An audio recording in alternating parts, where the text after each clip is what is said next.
Now, I'm going to tell you the story of Quackling. Now, Quackling was a little tiny, little tiny, minuscule duck. But he had a really loud quack. Quack, quack, quack, quack, quack, quack.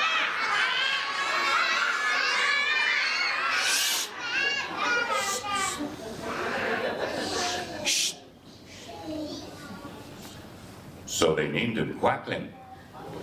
Aha! Now, because Quackling was so tiny and little, he worked twice as hard. He walked twice as far, and he had twice as much ambition in this world that he made a lot of money. Oh, Quackling was very proud of all the money that they made. And he made so much money that it came to the king himself, who walked up to Quackling and said, "May I borrow some of your money, Quackling?" Well, Quackling felt very honored by this proposition. And so, of course, Quackling gave the king some money. And Quackling waited 1 year. No king, no money. He waited 2 years. No king, no money. He waited 3, 4 years. The king never paid Quackling back. So Quackling was very upset. He says, "I'm going to go to the kingdom and get my money back." So he went into his house, he got his sack, he threw it over his back, and he went outside and he said, "Quack, quack, quack, I want my money back." And he started heading out on the road, out of his town. And on his way out of the town, on the road, Quackling came upon a ladder. And the ladder said to Quackling, "Quackling, where are you going?" And Quackling says, "Well, I'm going to go see the king, get my money back."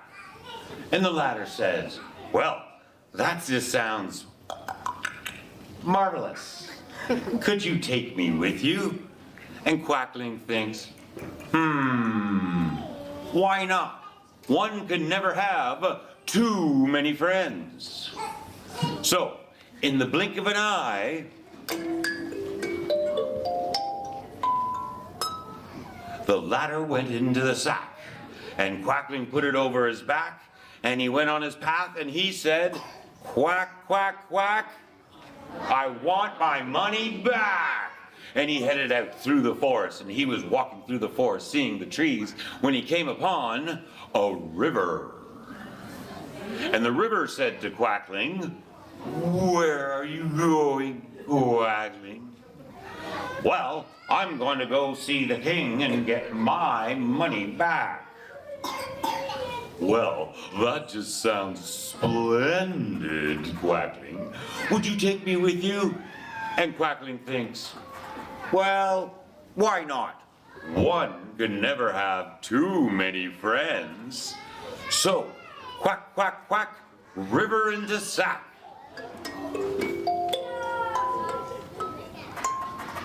And the river went into the sack, and Quackling took the sack, put it over his back, and he headed out on his way, and he said, "Quack, quack, quack, I want my money back."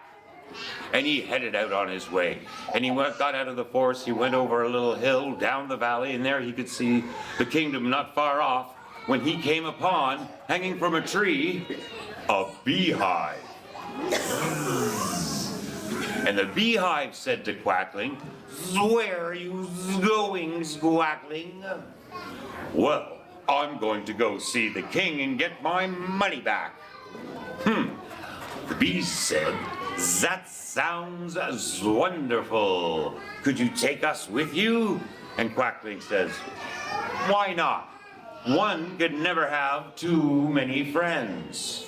So, quack, quack, quack, bees into sack.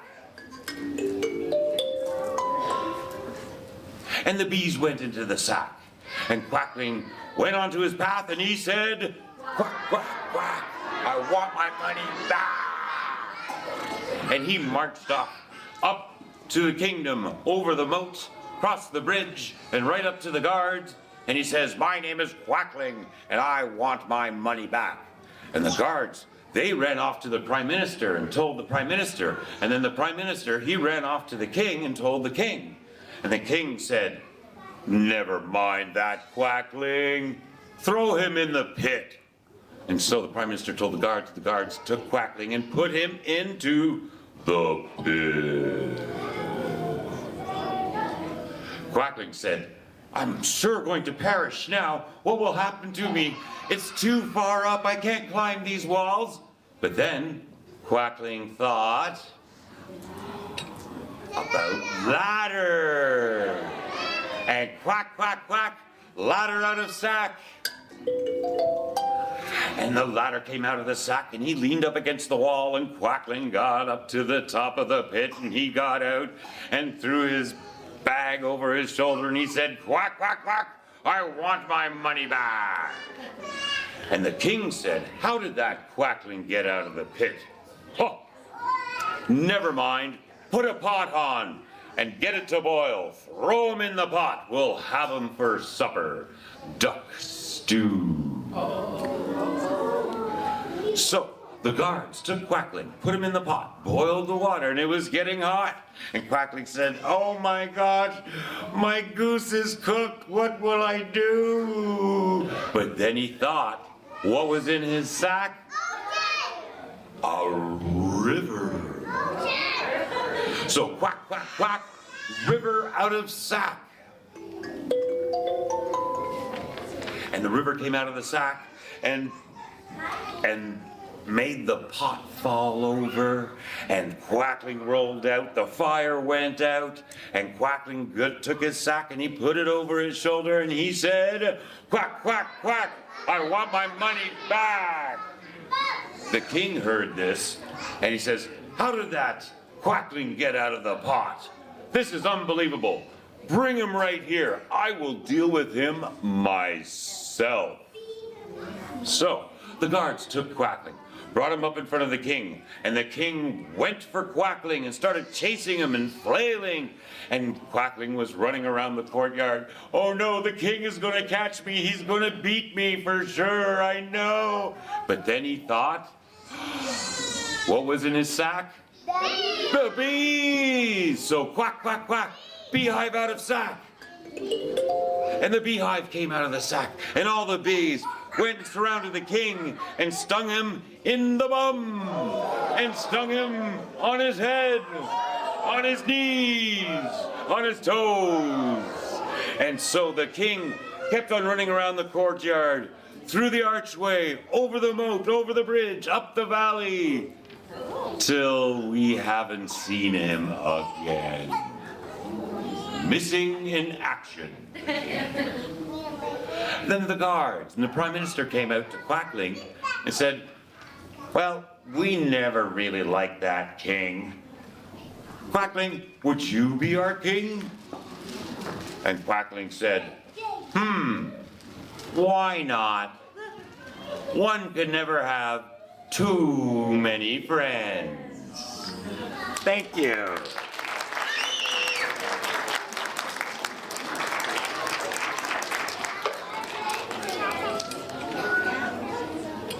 Can everybody hear me like this? Yes. I think so, yes? Okay. So, I would like to share with you a song that was written in the 1920s. And this is a time when there wasn't very much money, so everybody had to share together to be able to survive. And there were people, what we would call these people is like hobos on the train, going from city to city, trying to find some work, maybe chop some wood or clear some garbage or whatever. And then one day, there was a man that walked into town. He had just worked very hard, and he had made 15 cents. All right? So, I'm going to get you to sing along with me, okay?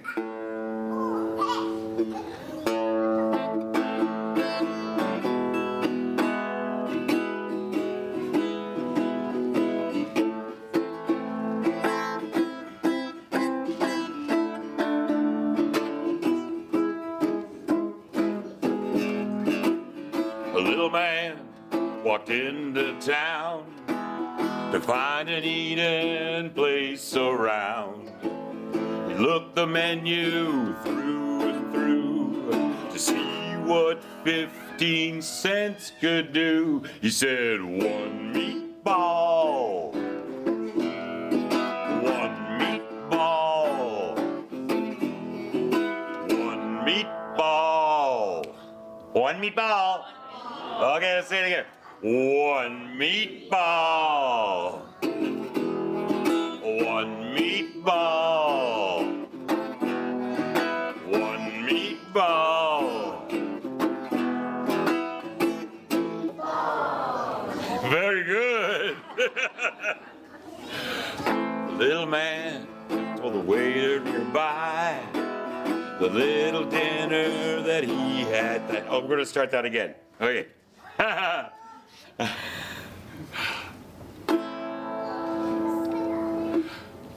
told the waiter near at hand the simple dinner that he had planned. The guests were startled, one and all, to hear that waiter loudly call, one meatball, one meatball. He could afford but one meatball. The little man felt so well at ease. He asked the waiter, some bread if you please. The waiter hollered down the hall, you get no bread with your one meatball. One meatball. Again, one meatball. You get no bread with your one meatball. Little man felt so very bad. One meatball was all he had. And in his dreams, he can still hear that call. You get no bread with your one meatball. One meatball. One meatball. You get no bread with your one meatball.